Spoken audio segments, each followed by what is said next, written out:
දොස්තර කෙනෙක් හිටියා. බන දන්න දොස්තර කෙනෙක්. එයාට 아무තු අත්දැකීමක් ආවා. එයා දැඩි සත්කාරෙ හිටියේ. පුතයි තාත්තයි රණ්ඩු වෙලා තාත්තා පුතාට පොල්ලෙන් ගහලා පුතා තාත්තට පිහින් ඇනලා. කොල්ලා අවුරුදු 25යි තරුණයි අමාරුයි. තාත්තා අවුරුදු 60යි 70යි අමාරුයි වයසට වලපයයි ගුඩපයයි. ඔබ හිතෙන් අහන්න. ඔය දෙන්න එක වෙලාවේ දැඩි සත්කාර ගෙනාවොත් ඉන්නේ එක දොස්තර නම් කවුද ඉක්මනට ගන්නෙ ඇතුළට? ඒ දොස්තර මහත්තයා කල්පනා කළා. කොල්ලා තරුණයි වයස තව තියෙනවා ගොඩාක්. මේ මහල්ලා මහලුයි. ජීවත් වුණත් ඒ හැටි කාලයක් ඉන්නේ නැහැ.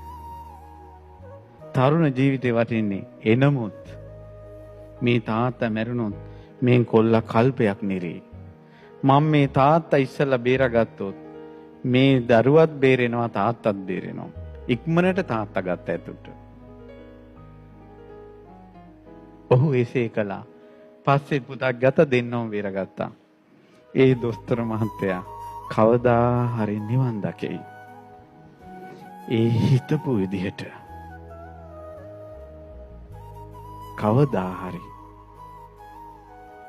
දැන් අවුරුදු 20 ගානක වෛද්‍ය ජීවිතය.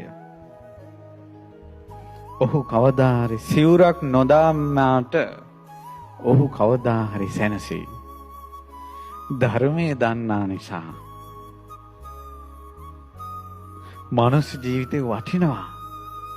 ආය කැරකිලා සතර ආපායට වැටුනොත් එන්නේ නම්